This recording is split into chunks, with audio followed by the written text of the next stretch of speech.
एक समय था जब इंडिया ने अमेरिकी सैनिकों को 33 घंटे तक इंडिया में केवल इसलिए रोक कर रखा क्योंकि अमेरिका ने फाइन नहीं भरा था। और आज का दिन इंडिया अमेरिका के कहने पर तेल खरीदता है, अमेरिका के कहने पर दूसरे देशों से दोस्ती करता है। पर इतनी मजबूत स्थिति से इस स्थिति पर भारत पहुंचा कैसे? चलिए विस्तार से इस बारे में बात करते हैं। साथ ही ये भी देखेंगे कि अगर वर्ल्ड वॉर 3 फुल स्केल पर होता है तो इंडिया किस देश का साथ देगा।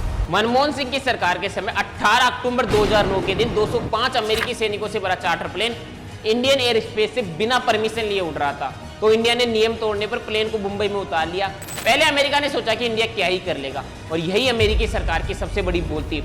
इंडिया ने अमेरिका पर फाइन लगा दिया और बोल दिया जब तक फाइन नहीं जमा कराओगे ना तो प्लेन जाएगा और ना ही सैनिक जाएंगे। 24 घंटे बीत गए, इंडिया अपनी बात पे टिका रहा। 30 घंटे बीत गए, इंडिया ने साफ साफ अमेरिका को समझा दिया कि ना इंडिया झुकेगा और ना ही रुकेगा। 33 घंटे बाद अमेरिका ने बिना कुछ बोले फाइन जमा किया और फिर इंडिया ने प्लेन और अमेरिकी सैनिकों को वापस जाने दिया।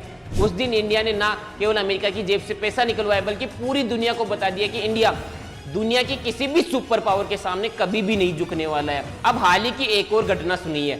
IRIS डेना नाम का एक जहाज फरवरी 2026 में भारत के विशाखापट्टनम में हुए इंटरनेशनल फ्लीट रिव्यू और मिलन 2026 जैसे मल्टीनेशनल नेवल इवेंट में हिस्सा लेने आया था। 17 फरवरी 2026 को भारतीय नौसेना के ईस्टर्न नेवल कमांड ने एक्स पर पोस्ट करके इस जहाज का स्वागत भी किया था। लेकिन जब वो वापस अपने देश लौट रहा था तब अमेरिका ने उसे हिंद महासागर में डुबो दिया।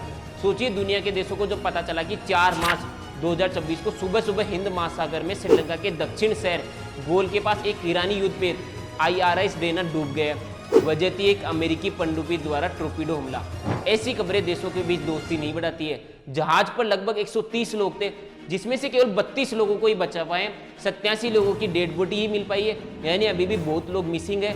और अमेरिका बड़ी शान से ये बात कह रहा है कि हिंद महासागर में ईरान के जहाज पर टोर्पीडो से हमला उन्होंने ही किया है। इसके साथ ही USA ट्रेजरी ने भारत को 30 दिन के लिए रूसी तेल खरीदने की परमिशन दी है। और ये इसलिए दी क्योंकि अमेरिका और ईरान का वोट चल रहा है और ईरान अमेरिका के आगे झुक नहीं रहा है। इस कारण मिडिल ईस्ट के कई इलाकों में मिसाइल हमले, ड्रोन स्ट्राइक हो रही है।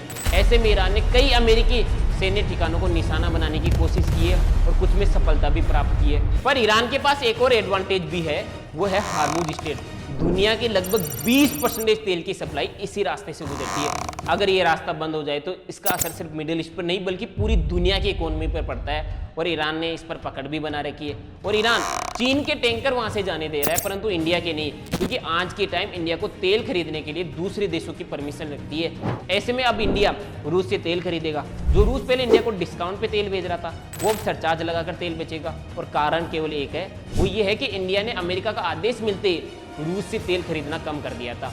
अब क्रूड ऑयल महंगा होगा तो पेट्रोल डीजल महंगे होंगे, पेट्रोल डीजल महंगे होंगे तो ट्रांसपोर्ट महंगा होगा, और ट्रांसपोर्ट महंगा होगा तो लगभग हर चीज की कीमत बढ़ जाएगी। कुछ साल पहले की बात की जाए तो भारत के संबंध अमेरिका से भी रहे, रूस से भी रहे, मिडिल ईस्ट के कई और देशों से भी रहे। इसी संतुलन की वजह से भारत को अक्सर एक ऐसे देश के रूप में देखा जाता था जो बातचीत और कूटनीति के जरिए समाधान ढूंढने की कोशिश करता था। लेकिन आज के हालात देखे जाए तो इंडिया अपने फैसले दूसरे देशों की मर्जी से ले रहा है। ऐसे में वर्ल्ड वॉर 3 होने पर क्या इंडिया को किसी और देश के लिए लड़ना पड़ेगा?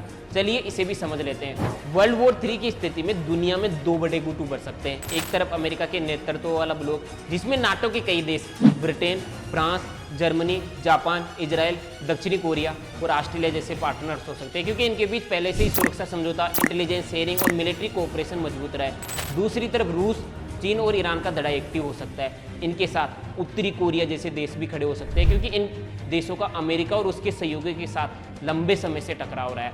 अगर ये टकराव खुलकर बढ़ा तो एशिया में सबसे पहला दबाव कोरिया और जापान बेल्ट पर आ सकता है। उत्तरी कोरिया दक्षिणी कोरिया और जापान के खिलाफ सीधे उकसाने वाली कार्रवाई कर सकता है। उधर रूस अपने आसपास के इलाकों और पश्चिमी हितों पर दबाव बढ़ाएगा। और चीन के पास एक नॉन मिलिट्री हथियार भी है, दुर्लभ खनिज, रेयर अर्थ सप्लाई, जो टेक्नोलॉजी, चिप्स, बैटरी और डिफेंस इंडस्ट्री की रीढ़ मानी जाती है। अगर चीन सप्लाई रोकता है तो अमेरिका से जुड़े कई देशों की टेक इंडस्ट्री को झटका लग सकता है। अब सवाल है भारत का। भारत आमतौर पर किसी एक गुट का पूरी तरीके से साथ नहीं देगा।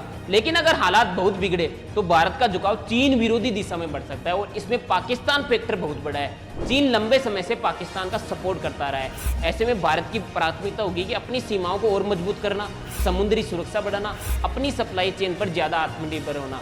इसके अलावा अमेरिका हमेशा से ही चीन को अपना दुश्मन मानता है, तो वो किसी देश को चीन के खिलाफ खड़ा करेगा। और अमेरिका इस समय भारत के साथ कैसा बर्ताव कर रहा है ये आप हमसे बेहतर जानते हैं। वैसे इस बारे में आपका क्या कहना है हमें कमेंट करके बताएं। वीडियो अगर पसंद आई हो तो वीडियो को लाइक करें, चैनल को सब्सक्राइब करें। मिलते हैं अगले वीडियो में, तब तक के लिए जय हिंद, जय भारत।